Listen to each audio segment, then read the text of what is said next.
Yun, paper shredder naman ang ating gagawin. So, minturo to.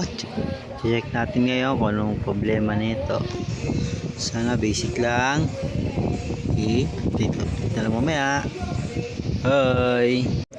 So, ito yung ating paper shredder. Bukas na. So, ito yung nakita natin problema. Sinuksukan ng maraming papel. Kaya huminto yung kanyang machine. So try nating alisin para ma-check natin kung aandar na or hindi na apektuhan yung kanyang board. Update na lang ulit mamaya guys. So ito yung ating paper shredder, bukas na.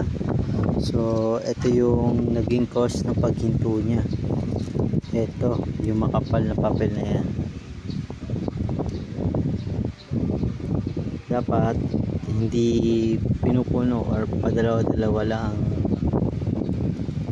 paglalagay niyan. So tigas na yan, so kaya niya na paiktuin yung kanyang machine. So yan, pala.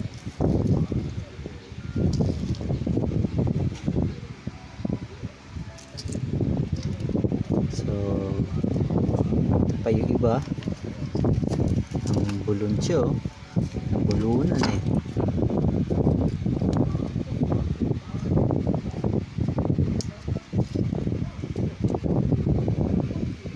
Yung mga gearing nya, ito yung pinaka panggiling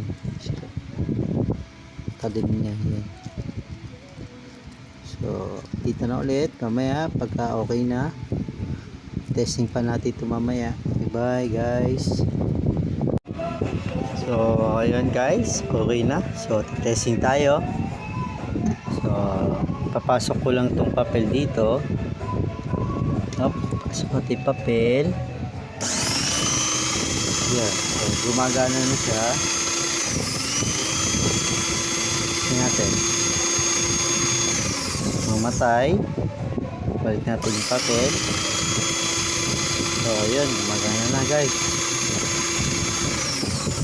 Okay. So, yan na.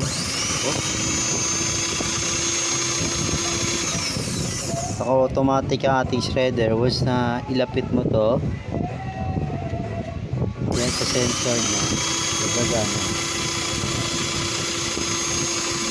Ilapit mo, mamatay, asik mo gagana.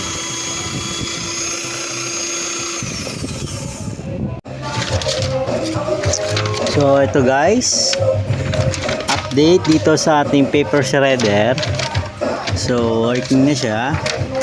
Then testing natin ipasok itong papel. Oops, kumain. Sige, sulit lang. Next.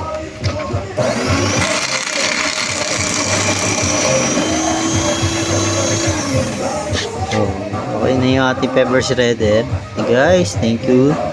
Bye.